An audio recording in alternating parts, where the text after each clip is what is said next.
Welcome to You Can't Break Us, the podcast sharing real stories of parental alienation and family court injustice. I'm your host, Kaylin Hawkinson. Each episode, I sit down with brave guests who open up about their personal journeys, the pain, the resilience, and the fight for justice.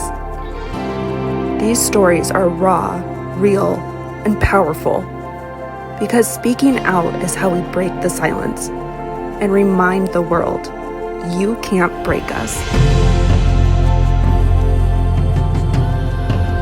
Hi, Joshua. Thank you so much for being here today. I'm really excited to share your studies and research on parental alienation. If you could start by just introducing yourself and your background. Yes, as you mentioned, my name is Joshua Marsden. I have a master's in psychology from Colorado State University, where I have studied for the past few years parental alienation. I also teach undergrad courses there on research methodology. And then I also teach at the University of Malta for those who are getting a master's in parental alienation. In addition to this, I do some consulting. I train clinicians on parental alienation, as well as I also work as a trial consultant and an expert witness in court on the topic of parental alienation. Great, thank you. I'll start by just asking the question. So could you how did your academic journey at Colorado State University and the University of Malta, did you say, shape your understanding of family dynamics and parental alienation? So before I applied to Colorado State University, I didn't even know what parental alienation was. I was interested in family dynamics, where there's different forms of violence. I had previously studied and did research on adverse childhood experiences, also known as ACEs. And when I was applying to Colorado State University, where Dr. Jennifer Harmon is, that's where I learned about parental alienation. And I realized, oh, I kind of saw this in my own life. It Oh, okay. affected me and it's affecting other people I know. This is quite interesting. I want to learn more. So I've gained a lot in shaping my understanding of what it is, what it isn't, how it manifests, and then expanding that to the University of Malta, where I teach those getting a graduate degree in it. It's kind of expanded that international understanding, there's similarities in other countries and what type of research they are doing to be innovative and further the research. Okay. So other countries as well, then you've studied as well. Okay, that's cool. Um, what inspired you to write the scientific rigor of parental alienation studies? There has traditionally been a lot of criticism about parental alienation being a valid or legitimate science. And when I say there's a lot of criticism, I don't want to confuse people and have them think that the criticism is coming from a lot of scientists. It's not. The vast majority of scientists are in agreement on what it is, but there are people that they may feel slighted or have other reasons of why they don't want to believe in parental alienation. So they criticize it and they say it's junk science, because if it's junk science, then it's not real and they don't have to adhere to the findings that we have on it. So a lot of other people who study parental alienation, they get a lot of that criticism. And I fortunately haven't personally been attacked or criticized, but I understood that there was this misunderstanding that was proliferating, that was making people who were new to the topic believe that, oh, maybe it's not valid, maybe it is junk science. And it was a reoccurring theme that needed to be addressed. It happens in the court, it happens in policy making, and it happens on the internet through social media. And so there was a major need to really assess. Perhaps there were some valid claims by critics that there were some issues. Maybe there were some studies, or more studies than we'd like to believe, that had issues with the science. And so that's what kind of inspired me to look at it. Can we find a very effective way to assess the scientific rigor of parental alienation research? And what does that tell us? Is it actually of good quality science, or is it really junk science or pseudoscience like those claim? Yeah. Okay. And maybe for listeners who may not know or aren't familiar yet, how would you define parental alienation from a scientific and psychological perspective? How I define it from the scientific and psychological perspective is the same definition that I use whenever identifying parental alienation and conducting my own research. It happens whenever one parent whether intentionally or unintentionally sometimes, undermines the relationship that their child or children has with the other parent, and it's unjustifiable. It's not like the other parent is being abusive and they're trying to protect them. It's when there are no claims of abuse or neglect or danger. But still, they undermine that relationship and begin to make the child believe that the other parent is unsafe or dangerous or a Okay. bad person. Okay. And I believe your study reviewed over 150 peer-reviewed articles, if I'm correct. I might be off on that number. What did you find most surprising about the scientific rigor and consistency of the parental alienation research? Uh, Most surprising, maybe two things, if I can answer that. Yes, it was over 150 studies that I did review. Okay. Initially, I had a prediction that since parental alienation, the research on it is in the world of science relatively new. It's been around for a few decades that we've been researching it, but that's new in the terms of science. And so I would predict, as with any new phenomenon, that there's kind of a ramping up. It starts out with very foundational research and it builds from there. So potentially it could be that the early research on parental alienation was not that good, which makes sense. And Hmm. as we learned about it more and refined our techniques and refined our methods, the science got better and better. That hypothesis didn't pan out, actually failed. Instead, what I had found is that the science of parental alienation tended to be good science from the very beginning. There's, of course, those few outliers, one here, a couple there, that weren't quite as good. But overall, with the dozens and dozens and dozens of studies, they're good science, which we expect. They're peer reviewed by other experts, other scientists who don't even study parental alienation or do, and it has to hold up to the gold standard of science in order to get published in these journals, these scientific journals. And then the second thing that was surprising is that even though we have conducted so much research, I saw several places where so much more research needed to be studied. For example, we look at the issues and conflicts we see in parental alienation between parent and parent. And we also look at the dynamics on the relationship between children and parents. But we're not looking at the effect it has on the relationships between children and children, their siblings. And so that was surprising that there was a huge Okay. need to study that as well. Oh yeah, that's really interesting. So again, we kind of touched on this. Some people claim that parental alienation isn't specifically or scientifically valid. Um, Again, we kind of touched on this, but what does your research show in response to criticism? So what does it demonstrate in response to criticism? Well, we did find let me recheck it. So I was looking to see if parental alienation was of generally good science. I would say moderate quality. And we found that, but we found something more. We didn't find that it was just a moderate, but it's actually of strong scientific rigor. So I was shooting for maybe, if you were to give it a grade on 0 to 100, I'd give it like, okay, we shoot for a 60 to 70, a passing grade.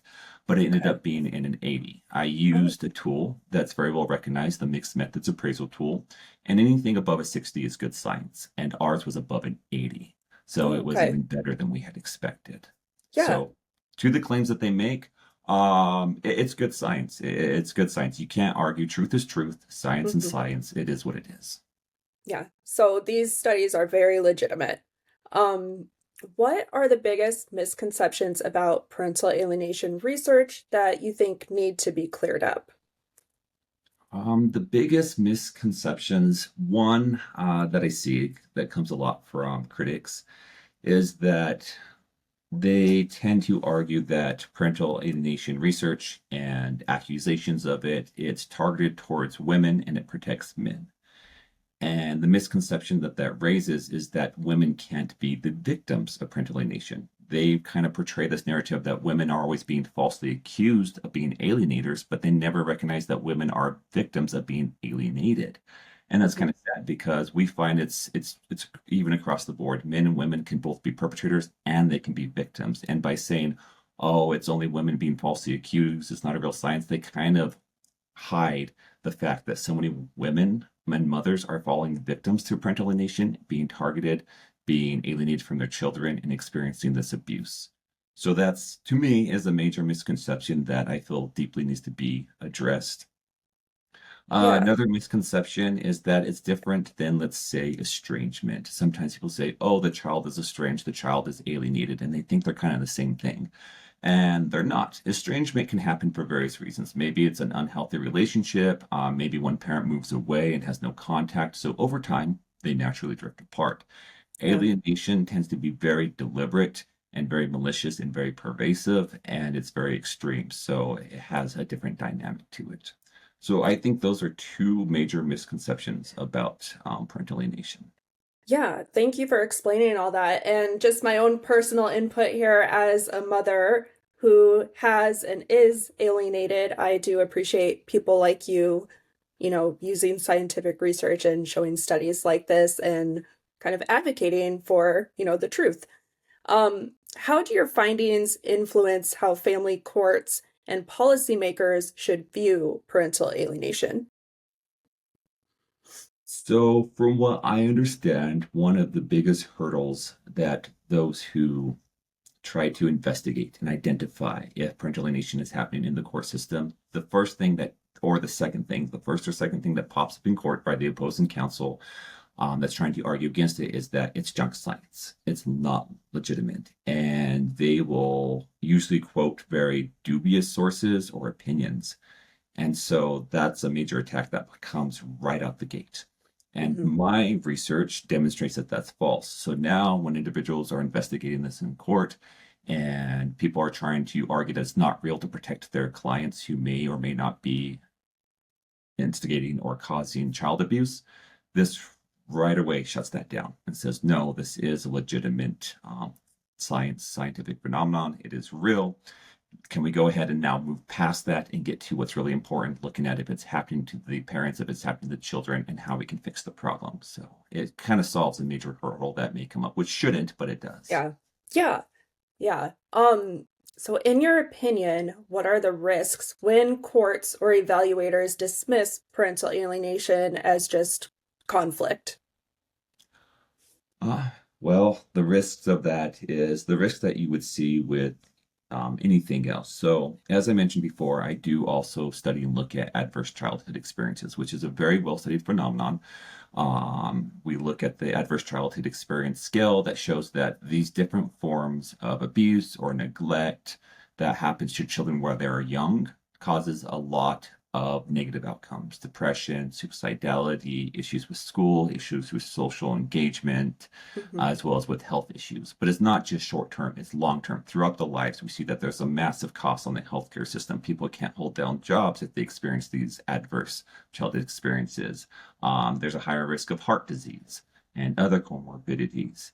And in another research that I did, we were mapping adverse childhood experiences with parental alienation behaviors, which are abusive, and they do map onto each other. And we also find with parental alienation, it does cause a lot of the same outcomes.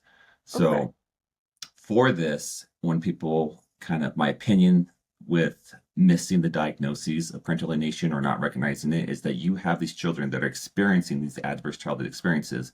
And for the rest of their life, they're going to be at a significantly higher risk of all these negative outcomes. So this Yeah. isn't just, oh, once they turn 18, move out of their home, they're out of the conflict, things are good. No, for the rest of their life, they're going to be struggling with the negative impact that it has on them. So we need to recognize it accurately and we need to intervene quickly. Yeah, I agree. I'll just throw this quick question in here.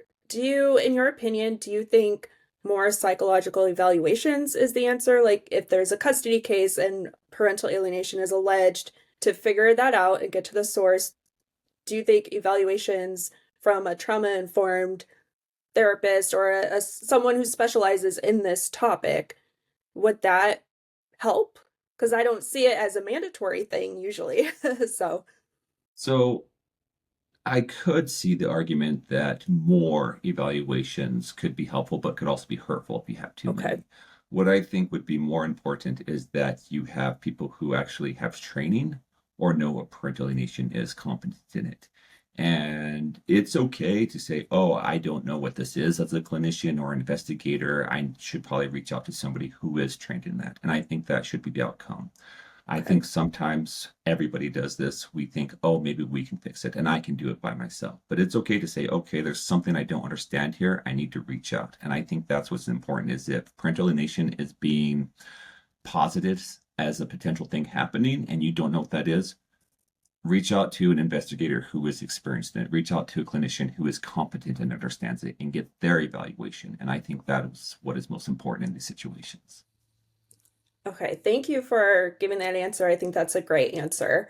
How can your research help inform better decision making and protect children caught in these cases, which is very similar to what I just asked, basically. But is there anything else maybe of how to protect children in these cases?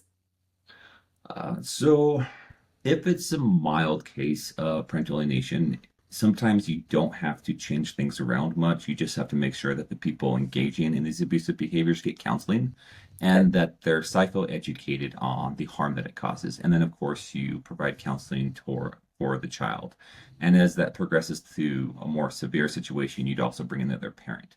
But in the moderate to really severe situations, you can't just let it sit there because it festers and it Hmm. maligns their whole belief system, causes what we call a corruption reality. And you have to intervene very quickly and you have to get them away from the abuser.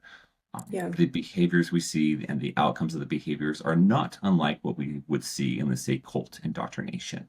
So you Hmm. do have to get them out of that environment and Yeah. help them see what a healthy environment looks like. Yeah. Agreed. What signs should mental health professionals or educators look for when alienation may be occurring? Well, we have a five-factor model. Anybody can Google what that is, and it's substantiated, it's well used, and it's easy and simple. So if they can follow that five-factor model for identifying parental alienation when it's occurring and when it's not occurring, because sometimes you may think parental alienation is there even in the court, but it's not, and you have to rule out those alternative hypotheses. Hmm. That is very helpful for them for identifying it. Also identifying the common parental alienating behaviors. Uh, and that's important, not just because it helps see if parental alienation may be happening, but you can have those behaviors occurring and no alienation happening. So a child may be experiencing those from a parent, but they don't get turned against the other parent. But those behaviors are still harmful. So recognizing those. And I think one of the biggest concepts is that a child who, let's say, is being sexually abused by another parent or physically abused by another parent, oftentimes we see in those situations the child may still love their abuser. They may Yeah. still identify good qualities in their abuser, and likewise, their other parent who's protecting them, they still understand that they're human and they have flaws and mistakes. We don't see that in severe alienation. In severe alienation, the other parent, no matter what, is all bad, and the parent that they're with is all good, above human, almost godlike. They can't make mistakes. And that's not normal that we see for other forms of abuse. And so that's a huge dichotic identifier that we see between actual abuse occurring by the other parent or false claims that their parent is being abused and the child is being turned against them. Okay. Would you say that's like a trauma bond, the child being so attached to maybe their abuser, the alienator? Is that kind of like what a trauma bond is that they would say? It could potentially be a trauma bond. In alienation case, there isn't actual trauma happening from the other parent. It's this false narrative. But the child begins to experience this corruption of what is real and isn't real, so that they may begin to start believe it's true. So like, oh, Hmm. I'm going to be traumatized and I need to be with this parent to protect me. But Yeah. instead, what we see beyond a trauma bond, we kind of see this enmeshment where they kind of blur the rules and boundaries between what is a parent and what is a child. And we see this identity fusion where the child's identity becomes absorbed into the parents. And so now it's Yeah. us against the world, and only we can trust each other, and we're the only ones who love each other. And that's the danger that I see. Yeah. Okay. Thank you for answering that. How can your findings help advocates, attorneys, or court professionals better understand the legitimacy of parental alienation claims? One, I don't think that my research should have been needed to begin with. The science, Yeah. look at the science that's being published. It's being published in those scientific journals, and a lot of those journals are of top quality. So that should have been enough. They should say there's dozens and dozens of studies. They're being peer reviewed. They're being published in scientific journals, in good journals, and that should have shut down the argument. but it hasn't, as we discussed earlier. Hmm. So my research just takes that one step further. We went ahead and we looked at what was happening. We assessed the quality of the research. Was it good research? I had a team. They didn't know what my hypotheses were. They didn't know what I was doing. They were blinded to what was happening to kind of remove that bias. And we were Yeah. just able to find, hey, it is of good quality. It's of good science. So then when they go out there to advocate for policy change, or they go into court to say, hey, something nefarious and horrible is happening to these children, the science is legit. Can we now move on to the next steps, which are the important ones, identifying it and treating it? Let's stop Okay. wasting time on arguing bad science. Yeah, that would be great. That would hopefully cut down a lot of time in court cases too, but who knows? What advice would you give to researchers entering this field, given the controversy and complexity surrounding parental alienation? So recognize that every field has controversy, but we are unique. And I have my ideas as to why the controversy is so rampant in parental alienation. I say that the reason behind that is because whenever a parent, oftentimes when they're abusers, they don't want to believe that they actually are an abuser. And so when science comes in and a court decides, hey, you are engaging in abuse, we have to fix it, we have to treat it, and they don't want to acknowledge that, they become angry. So the court is wrong, the judge is biased or paid off. And the science has to be pseudoscience or junk science, because if the science is junk and it's not a real phenomenon, then I'm not an abuser and I don't have to change what I do or who I am. And so I think that's why it's so controversial, because all the criticism seems to come from people who uh, were the ones who were founded to be abusers in parental alienation. And there's, of course, a couple criticisms that come from critics who maybe don't understand the science or maybe fear that it may tip the scales too far. And there may be false claims that protect abusers, or Yeah. people utilize parental alienation falsely to change custody. And I acknowledge that that can happen. It's the same thing as just because there's false claims of sexual assault, we can't say sexual assault isn't a real thing anymore. Right. So Yeah. for those entering the field wanting to study it, just be aware of that. I personally haven't been attacked or directly approached on criticisms for my own research. I'm sure it's going to happen. Other people have received death threats or having their Oh. addresses doxed and published online. Oh, So wow. be mindful of that. And the other thing is just do what you know. Good science. Be transparent. As I mentioned before, you can't argue truth. Science is science. So just do what is right. And it's okay if some of your hypotheses don't pan out. We refine, we do better science, and we keep building on the research of others. Hmm. Yeah, thank you. I have talked to some other professionals who do claim, that parental alienation isn't a term or isn't real, and that they believe, that's an excuse, kind of like you mentioned, to cover up that they're the bad one or they're the ones doing something. So I have heard kind of both sides to that.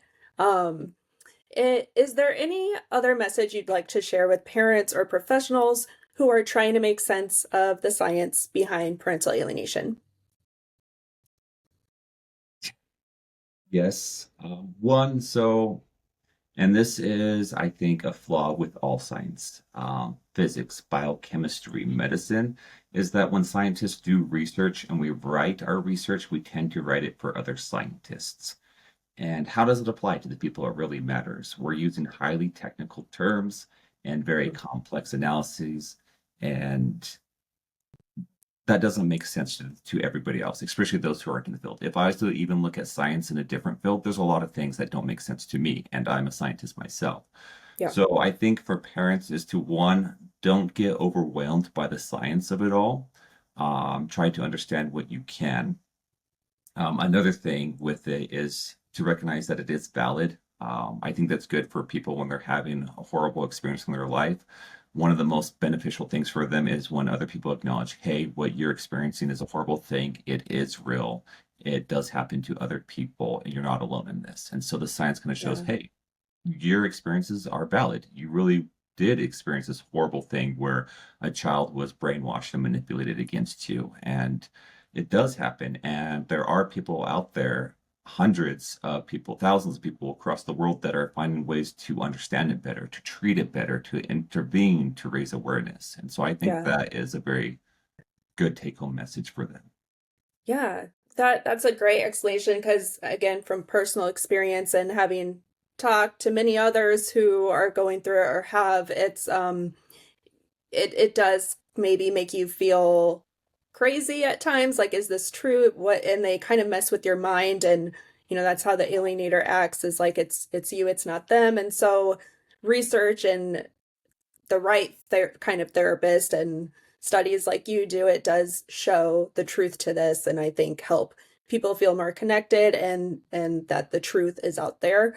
Um, I truly hope that studies like you're doing change the court system, change how family law is. That's what we're advocating here for with it. It's so damaging, and to see it firsthand myself as well of how it affects a child. So I do truly thank you for the work you're doing and advocating and your studies. And thank you for being on here and sharing all that. I know this knowledge will be super helpful for a lot of parents and even children who maybe are grown up who realize they were alienated. Just thousands of people out there who are going through it. So thank you so much. And thank you for giving me the opportunity to share what I have and being on here. Of course. Thank you for listening to You Can't Break Us. If this episode spoke to you, subscribe and leave a review. Every voice matters. Every story counts.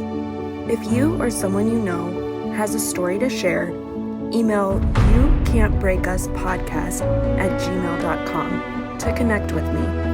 Until next time, stay strong, stay grounded, and never stop using your voice. Because no matter what they've tried to take from us, they can't break us.